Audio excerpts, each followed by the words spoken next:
Hi everybody, it's Irene with Brainstorm Acres.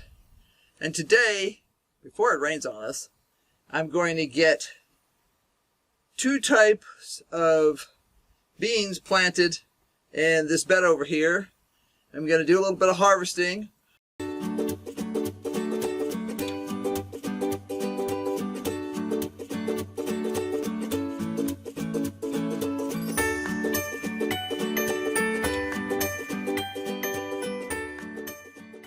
I realized I never share what sort of harvest we're getting out of the garden. Part of that is because they happen at different times of the day. I usually come out here super early in the morning and harvest the squash and the cucumbers and okra and things like that while it's still very cool. And to be honest, I'm not presentable at that time of the morning. The only thing you might see is sometimes when I harvest in the greenhouse. So I'm going to at least share my final basket today so that you guys have a clue as to what's going on. So let's get going.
Okay, here's today's harvest from the main part of the garden.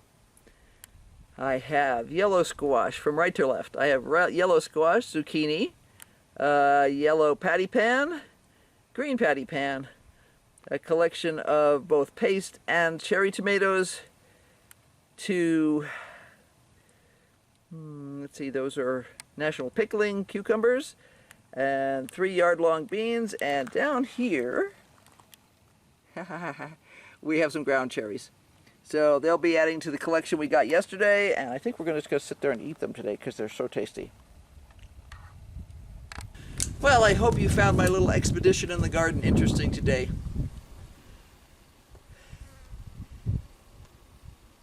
I didn't get to harvest it all yesterday because it was too wet in the morning. And then I had so much going on during the day that I missed that window when things were dry enough to harvest. So I was really paying attention today because we obviously have more clouds coming in and there's no way to know whether it'll actually rain on us or not.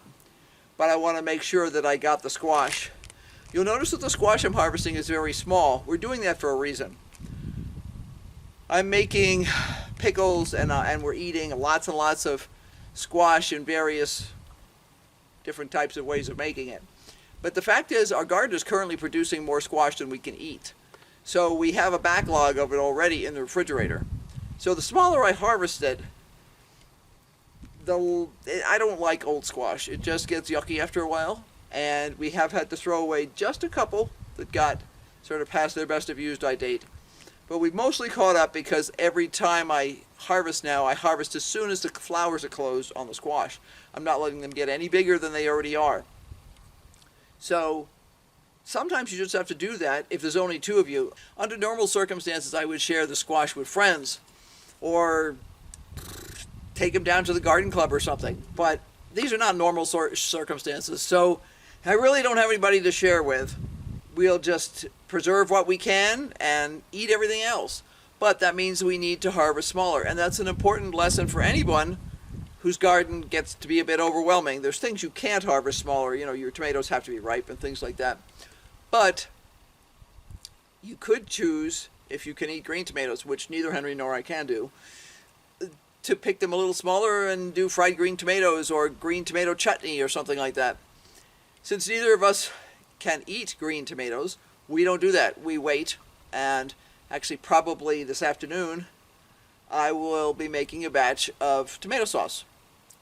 And I suppose I should record that too, because I'm seeing a lot of other people doing a lot of work to create tomato sauce, and I really don't see a reason to do it the hard way. So I guess I'll have to show people how to do it the easy way. I did it the hard way for probably 15 or 20 years.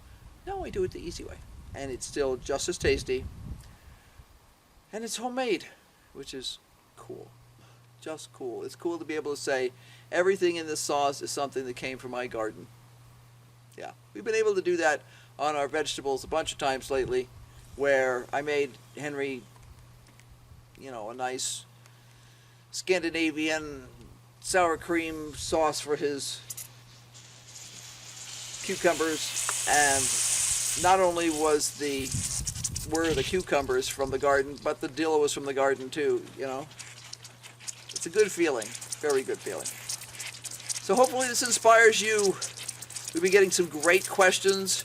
If you have questions about gardening, don't hesitate to ask. We don't know everything by any sense of the imagination. There's places in the United States we've never lived. We can sometimes still recommend sources, and I won't say we've been around the barn a few times, but we have been. So we've grown veggies in a significant number of the growing zones in the United States. So yeah, we have a clue, generally speaking. So be sure to like, subscribe, hit that notification bell, because we're going to be doing lots more. There'll be canning, there'll be freezing, there'll be regular cooking, there'll be all kinds of stuff. Maybe I'll even get to some more bread this weekend. I have a really cool project that I want to try, and I need to bake something before I can make the other project. So, until next time, bye.